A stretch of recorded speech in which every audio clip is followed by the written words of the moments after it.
Are you recording? There we go. Yeah, we are going to start. And like I said, you all have a source sheet that I attached with you. And today I wanted to, as we're getting closer to Pesach, it's important that we get our thoughts a little bit away from COVID-19 and we start to focus on other things as well. We focus on matters that are at hand, which is the holiday of Pesach, which is quickly upon us.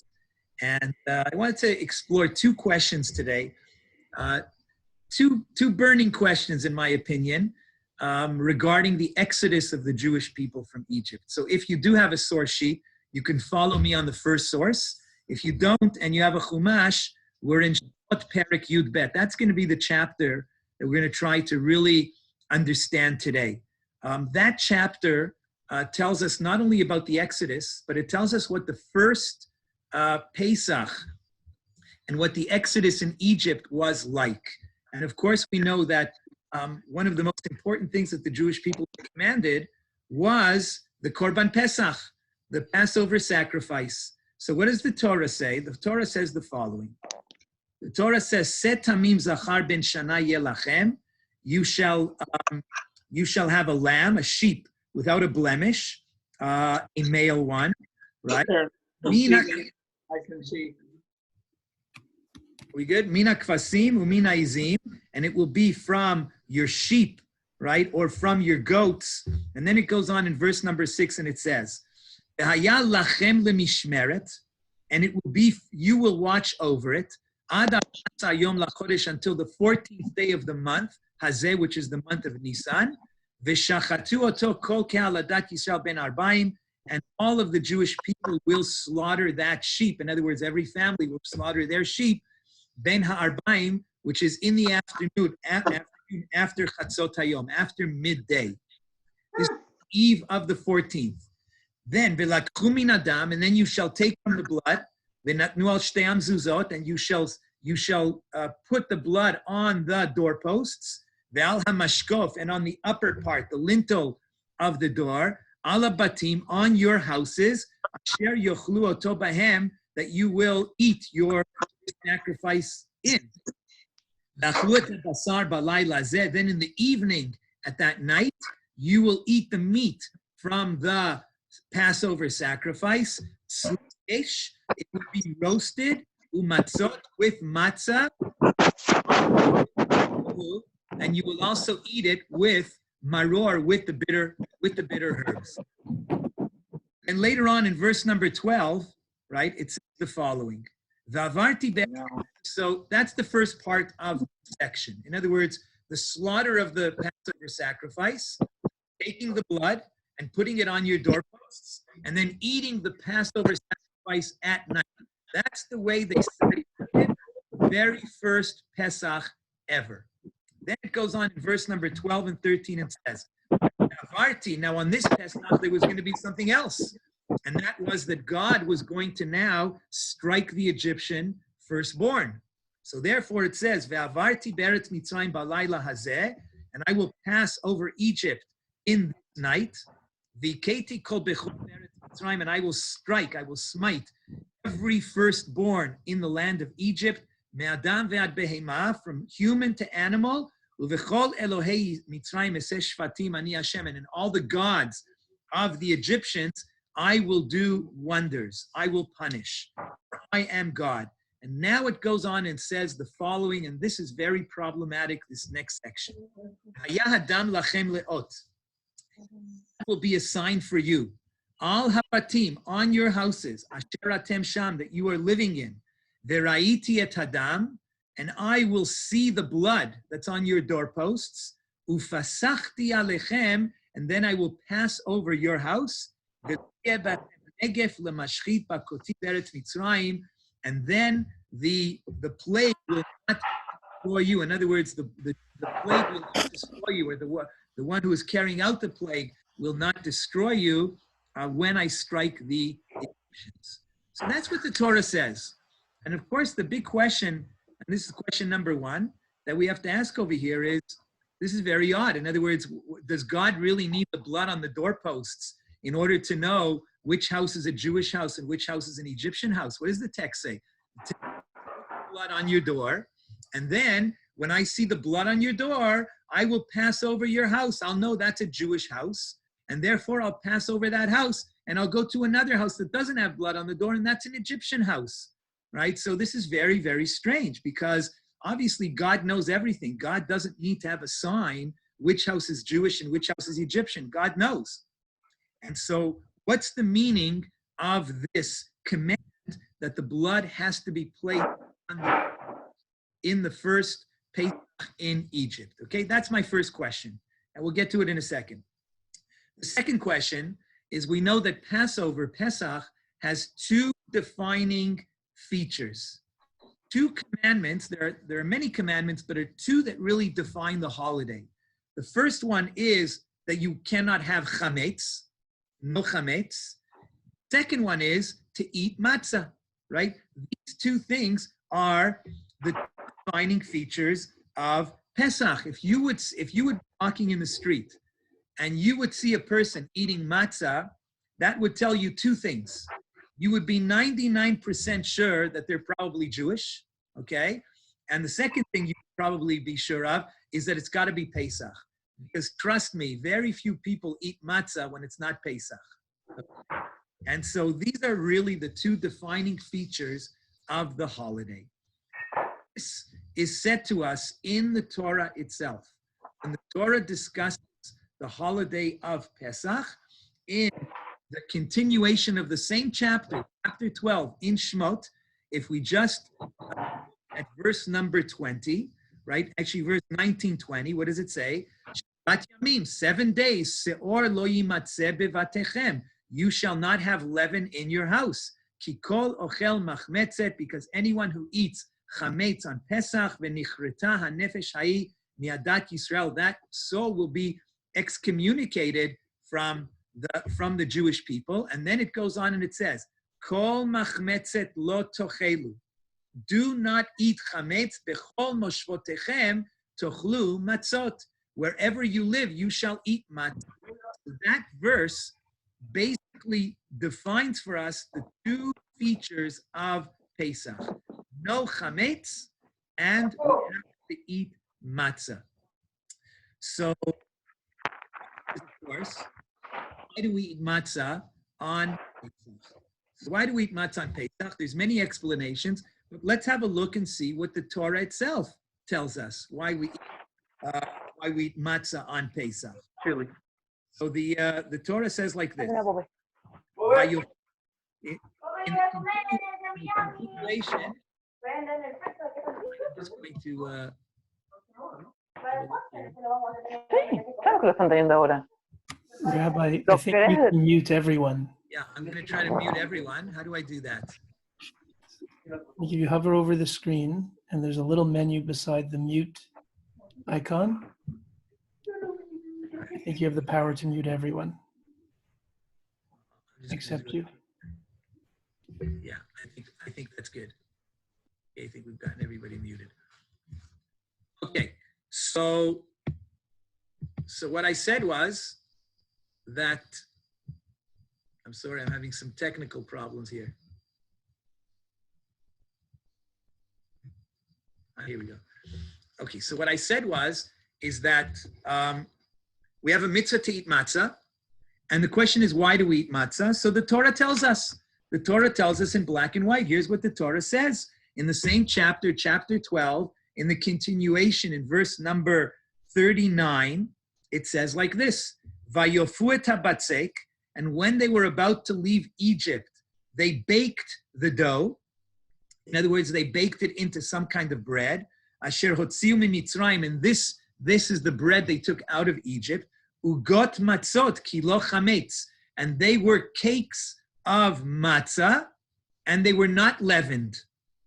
And why did they do that? Ki gorshu mimitzrayim, because they were now expelled from Egypt. Velo yachlu lehitmameya, and they could not delay. They left quickly. The gam tseida lo asu lahem, and they didn't even take any provisions with them. So we are told very, very clearly, the reason why we eat matzah is because the Jewish people had to leave Egypt in haste.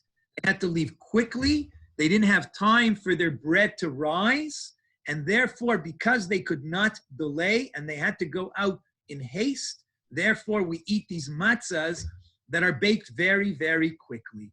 And by the way, this is later on told to us, and if you are following in the source sheet, it is on source number 4 in Dvarim, Perek Tet Zayin. In Dvarim chapter 16, verse number 3, it says, Lo tochlu alav chametz, you are not allowed to eat anything leavened on Pesach. Shivat yamim, for 7 days, tochal alav matzot, lechem oni, for 7 days you shall eat matzah, the bread of the bread of the poor. Ki bechipazon yatzata me'eretz Mitzrayim. Why? Because you left Egypt bechipazon. And what does the word bechipazon mean? It means in haste, quickly, no delay.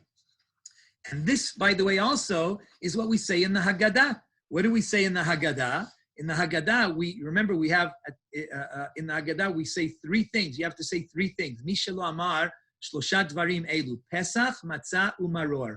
So we have to talk about matzah. And when we talk about matzah, we ask the following question. I'm reading to you from the Haggadah, source number 5.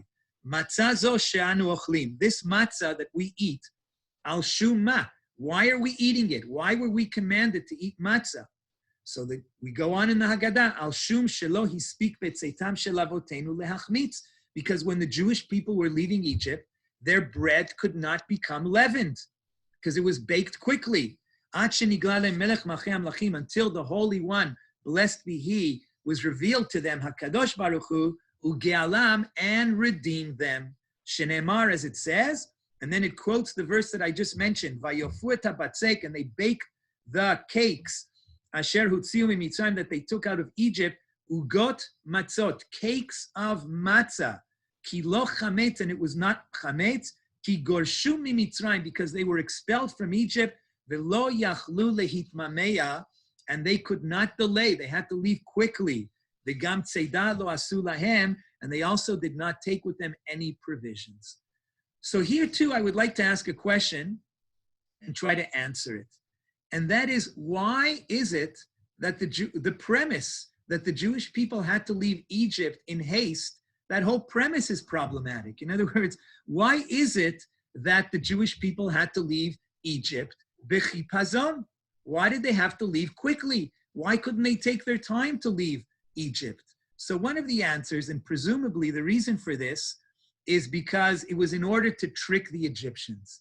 In other words, not to give the Egyptians a chance to change their minds. Once the Egyptians said, let the Jewish people go, we don't know. If they said, now let the Jewish people go, let's not delay, maybe they'll change their minds, maybe they'll come and chase us, right? And so that's one of the answers, but it's really a very difficult answer, and I'll tell you why. Because God was doing a lot of things for the Jewish people, and God could have made it such that the Jewish people would leave not so hastily, and God would make it that the Egyptians. In fact, we don't even need to bring God into this equation over here. Logically, I ask you the logical question: was there really a fear that the Egyptians were going to change their minds? I mean, the entire society, the entire Egyptian society, right, was brought to its knees. Their economy was destroyed.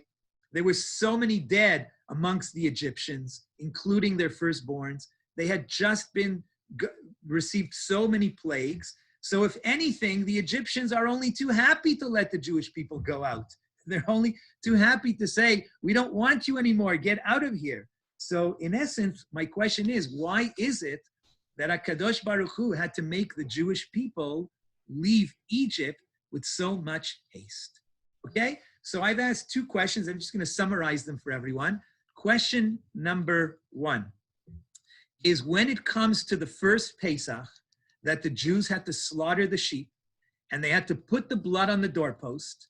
And the Torah tells us that by putting the blood on the doorpost, then God will know which house is a Jewish house and which house is an Egyptian house. In my opinion, that's a very problematic answer, because God doesn't need to know. God knows already. So the blood is not for God. It's not telling God anything. So why did God command the Jewish people to put the blood on the doorpost? That's number one. And the second question, as we just mentioned now, is why did God command the Jewish people, or why did God take the Jewish people out of Egypt with great haste, right? In a hurry, bechipazon. So I'm going to answer this question with one answer. And that is that if we look at Chazal, and we're going to look at a number of sources here, if we look at Chazal, they tell us, our rabbis tell us, that it's not just the Egyptians who were the problem. As much as the Egyptians were the problem, the Jewish people were also the problem. And if I could just reword it, Chazal tell us that as much as Hashem wanted to take the Jewish people out of Egypt, Hashem also had to take Egypt out of the Jews. And what do I mean by that? I mean by that in 210 years that the Jews were living intertwined with the Egyptians, they learned and adopted many of the Egyptian ways, including, unfortunately, their idolatry. And the Jews were no less idolaters in Egypt than the Egyptians. I know that this sounds a little bit crazy, but let me just share with you a couple of sources. So when it comes to Korban Pesach, the Torah uses a very interesting word. It says, Mishchu ukchu lachem tzon. Remove your hands, mishchu, remove your hands and take a sheep in order to sacrifice. Comes along Rashi. I'm quoting to you Rashi. And Rashi says the following. Why does the Torah use the word mishchu, which means to pull away your hands or to remove your hands? Remove it from what? What were their hands involved in? So comes along Rashi and he says like this. Rashi says, Ulefi shehayu, and I believe this is source number 6 in your source sheet. Ulefi shehayu shtufin be'elilim. Since the Jews were immersed in idolatry. This is not Rabbi Ben Harosh telling you this. This is none other than Rashi telling you this. Rashi says, since the Jewish people were immersed in idolatry, Amar lahem, God said to them, Mishchu ukchu lachem, take your hands off and take a sheep. What does it mean? Mishchu yetchem mielilim, remove your hands from the idolatry that you have been serving. Ukchu lachem tzon shel mitzvah, and take with those hands that you used for idolatry, take with it a sheep that you are going to do a mitzvah with. And so according to Rashi, the Jewish people have to be not only taken out of Egypt, but saved from Egypt, because they were so immersed in the behavior of the Egyptians. And by the way, we don't even need Rashi. If we just look at the rest of the Torah, we can understand why the Jewish people are such a problematic nation as they're traveling through the wilderness. Why do they build a golden calf? Why do they complain and all kinds of things that are going on? Because they haven't really fully internalized that there is only one God and he will protect them throughout all of the wilderness. They have a lot of residue left from Egypt, and it's going to take a long time for them to really get rid of all those ideas and all those practices that they adopted in Egypt. I want to share with you a second source. And this week's Parsha is Parshat Vayikra, and we're going to be introduced to the sacrifices. There's a very interesting question amongst all the commentaries. Why did God command the Jewish people to build a temple and this whole sacrificial ceremony? What's the whole purpose of sacrifices? So there are many explanations, but I want to share with you what Maimonides, what the Rambam says in Moreh Nevuchim. If you have a source sheet, you can look at source number 7 and listen to what Maimonides says. I have it translated in English. The reason for the sacrifices, says Maimonides, many precepts in our law are the result of a similar course adopted by the same super being. In other words, God. It is namely, listen carefully, impossible to go suddenly from one extreme to the other. It is therefore, according to the nature of man, impossible for him to suddenly discontinue everything to which he has been accustomed. So when the Jewish people came out of Egypt, everything they were accustomed to in Egypt, it was impossible to turn it off, says Maimonides. These things were like literally written in their psyche. And so therefore, Hashem has to now create some kind of a framework to incorporate all of those practices that the Jews were immersed in. Listen to what he goes on, he says, the Israelites were commanded to devote themselves to his service. In other words, the service of God, and to serve him with all your heart. But the custom, which was in those days general among all men, and the general mode of worship in which the Israelites were brought up. In other words, how did nations serve the deities? Consisted in sacrificing animals in those temples which contained certain images, to bow down to those images and to burn incense before them. So tells us Maimonides, the nations of the world, including the Egyptians, they all made sacrifices to their gods, and they brought incense. And the Jews learned from this. The Jews were immersed in this. And so therefore now, when God takes the Jewish people out of Egypt, he goes on, he says, it was in accordance with the wisdom and plan of God as displayed in the whole of creation, that he did not command us to give up and to discontinue all these manners of service. For to obey such a commandment, it would have been contrary to the nature of man, who generally cleaves to that which he is used to.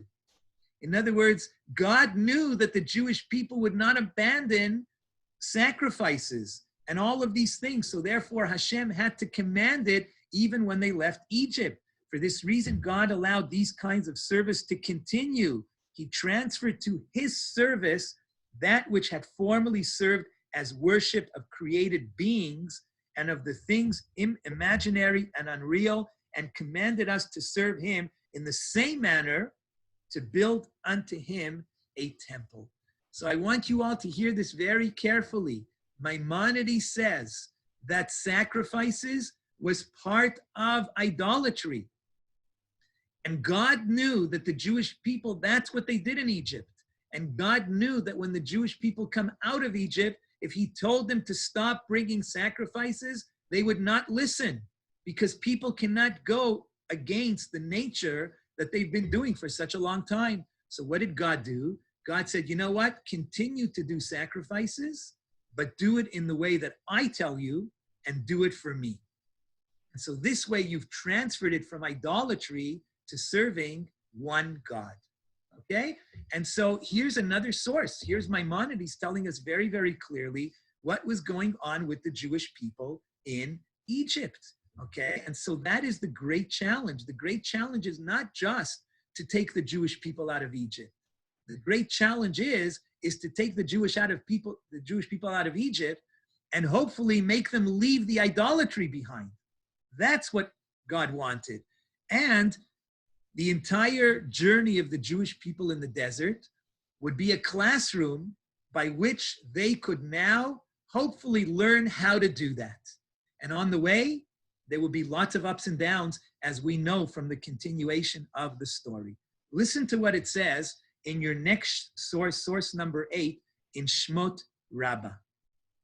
And this gets to the heart of the question of why did God command the Jewish people with the first mitzvah in Egypt of the Passover sacrifice and putting the blood on the doorposts. Listen to what the Midrash says in Midrash Rabbah. I'll read it to you in English. So you find among the Israelites, for when they were in Egypt, they worshipped their idols. As it is written in Ezekiel 20, each person, the abomination that was before them, they did not rid. And that's talking about the Jews in Egypt. So comes along the Midrash and also tells us the Jews were serving idols in Egypt. Therefore Hashem said to Moses, as long as the nation of Israel served the Egyptian idols, they cannot be redeemed. Go and tell them to abandon their evil ways and remove the idolatry. This is what is meant by the verse, draw away and choose for you a sheep. And this is the midrash that Rashi quoted. This is to say, draw away your hands from the idolatry and take for you a sheep and slaughter. And now listen to what the midrash says. And slaughter the God of the Egyptians and make the Passover sacrifice. Why did God command the Jewish people to slaughter a sheep? Because the sheep was the God of the Egyptians. And in this way, the Holy One, blessed be he will pass over you. And so this is, I think, a very, very important midrash. And this midrash basically tells us that God was telling the Jewish people the very first thing that you need to do is you need to break with idolatry. And how are you going to do that? You're going to take the sheep which is the idol to the Egyptians and probably is also an idol to the Jews, and you are going to slaughter that sheep. You're going to slaughter the Egyptian God, and then you're going to come and you're going to worship just me, says HaKadosh Baruch Hu. And so the Korban Pesach, then, seen in this way, is not for God. Okay, it's not for HaKadosh Baruch Hu. It's not even for the Egyptians. Who is it for? It is for the Jewish people to make a statement that they are now going away from idolatry and now going to serve one God. And by the way, if you think about it, this is the beginning of Judaism. What did Avraham Avinu have to do? What was Avraham Avinu's mission? He too grew up with idolatry. He too grew up in an idolatrous home. And he too was an idolater for many years. So Avraham Avinu, what he had to do is he had to abolish the idolatry and now come to the understanding of one God and monotheism. So like Avraham Avinu had to do that, this is what God is asking the Jewish people to do in Egypt. And by the way, so therefore, the blood is not for God. God does not need the blood. God knows which home is Jewish. God knows which home is an Egyptian home. The blood is for the Jews. And by the way, that is said explicitly in the text, because what does the text say in verse number 13? I'm reading it to you in Hebrew. V'haya hadam lachem leot.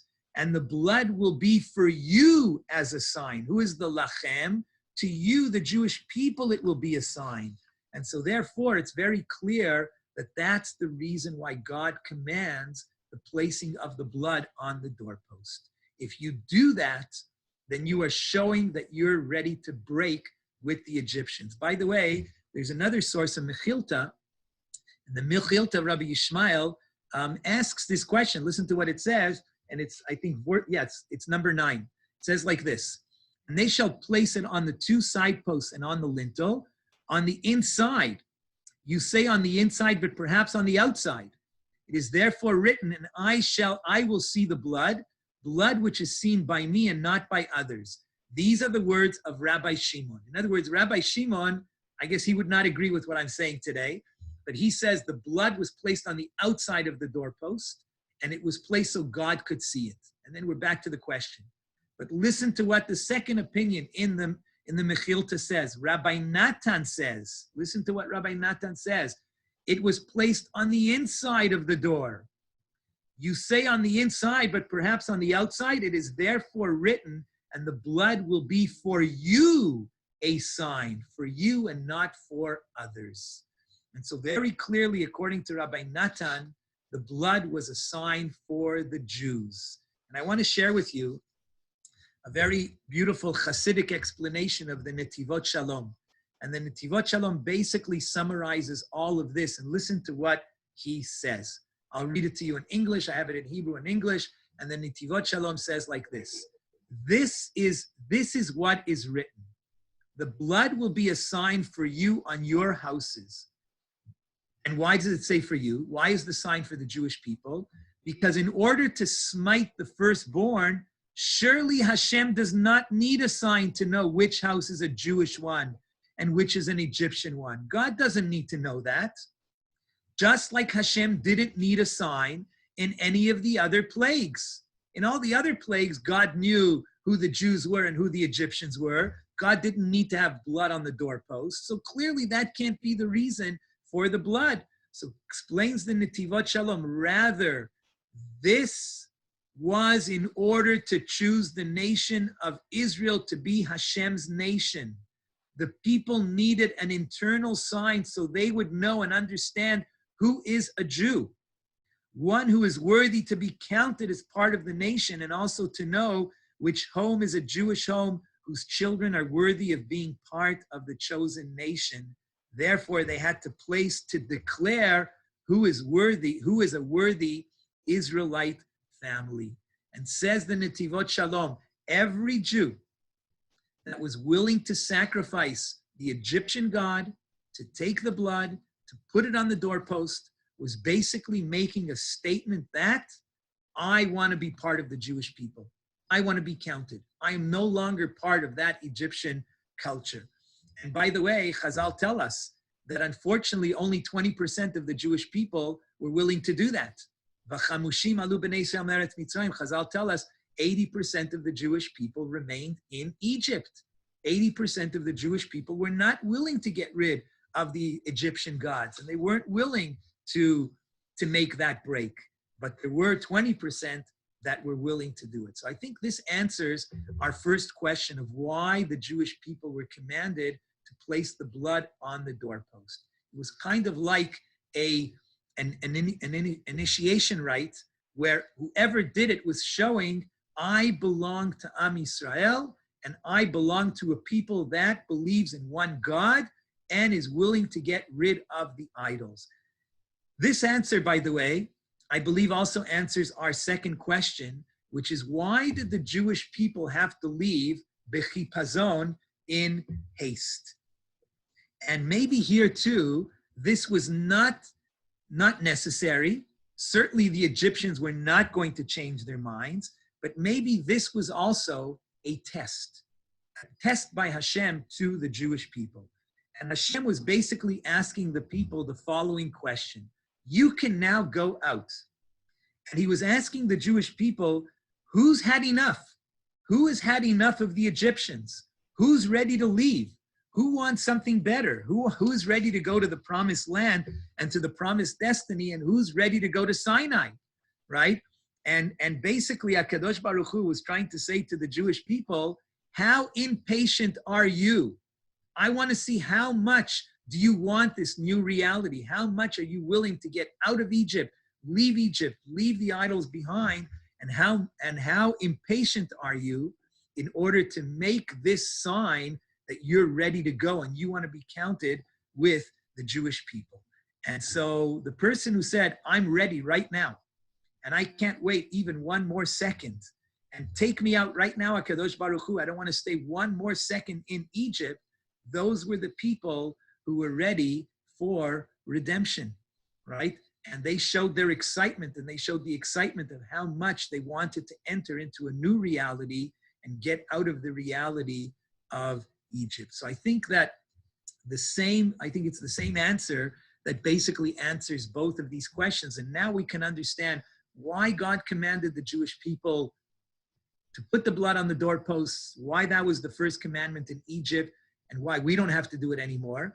And that's also the reason why HaKadosh Baruch Hu took the Jewish people out of Egypt in haste, bechipazon. And I think about this, and I'll end with this, and I think about this today, and I say to myself that, we may not have to put blood on our doorposts. We may not have to leave Egypt in haste, but we are constantly being put to this test all the time. We're constantly being put to the test of, do we want to belong to the Jewish people? And every single day we have to make a choice that hopefully that choice is in the affirmative. I just say to myself, to all of you who have tuned in, I see that we had 15 people in our class tonight, but I see to all of you who have tuned in on your Zoom, well, by tuning in tonight to your Zoom, right, and listening to this class, I'm saying to all of you, it's like this was your Zoom, opening your Zoom tonight was like putting blood on the doorpost. It was like saying, you know what, there's a lot of things that I could be doing, but you know what, I want to sacrifice 1 hour of my time, and I'd like to sacrifice it in order to learn a little bit more Torah. And that's what the Jewish people did. right?